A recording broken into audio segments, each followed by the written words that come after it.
यमुना में स्नान किया। अक्रूर चाचा ने जैसी डुबकी लगाई तो देखा बलराम और कृष्ण वो भी नहा रहे हैं, और जैसे ही सर बाहर निकाला तो देखा कृष्ण और बलराम रथ पे बैठे हैं। सोई अक्रूर चाचा समझ गए अब कंस तेरा अंत आ गया। पहुंच गए मथुरा में। अक्रूर चाचा ने जाकर के कंस को बता दिया कृष्ण और बलराम आ गए। सुबह हुआ चल दिए, चलो मथुरा नगरिया को देख करके आते हैं। आगे देखा एक कंस का धोबी आ रहा है, शराब के नशे में मस्त, पैर डिगबिग होते हुए आ रहे हैं।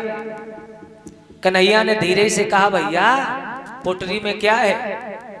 बोले वस्त्र है। हमें दे दो। बोले नहीं,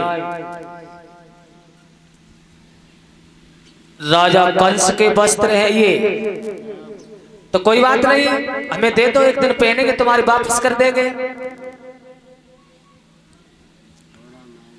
धोबी अकड़ के चिल्लाने लगा ये मथुरा की जागीर है, ये नंद बाबा की जागीर नहीं है, अहीर हो अपने लिए हो, यहाँ से चले जा।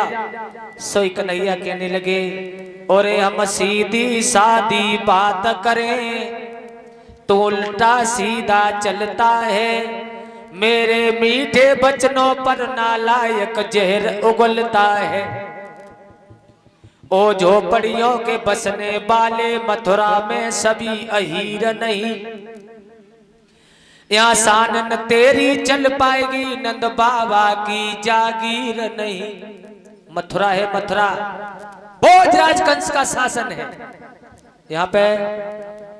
सोई कन्हैया आगे बढ़े और धोबी के गाल में एक तमाचा मारा, धोबी का प्राणांत हो गया। वस्त्र उठाए पहने, ढीले ढाले वस्त्र पहन करके वहां से चले। आगे दर्जी से भेंट भई तो दर्जी ने वो वस्त्र सही किए,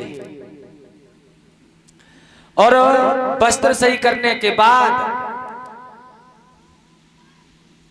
चले तो देखा एक टेढ़ी मेढ़ी स्त्री आ रही है।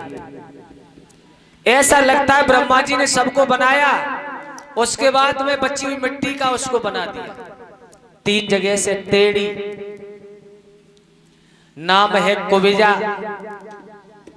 और कुबिजा को आता हुआ देखा तो भगवान कन्हैया कहने लगे मृगनैनी सुंदरी पिकनैनी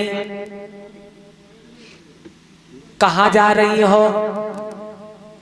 बोले कंस के यहाँ जा रही हो। काहे को? तिलक करने, हमारे कर दो। मनसुखा कहने लगो ओरे कन्हैया 3 जगह से टेढ़ी या डुकरिया से तू कह रहे हो मृगनैनी सुंदरी पिकनैनी, तो तिलक तू ही करवाइए, हमारे जगह ना भेजिए। कुबिजा से कहा कन्हैया ने कोई बात नहीं, तो मेरे तिलक कर दो। अब कुबिजा उचक उचक रह जाती, लेकिन भगवान कन्हैया के पास मस्तक तक नहीं पहुंच पा रही है। सोई कन्हैया आगे बढ़े, एक पैर पे पैर रखा, थोड़ी से हाथ लगाया, हुआ क्या? ए धरो है पाए पे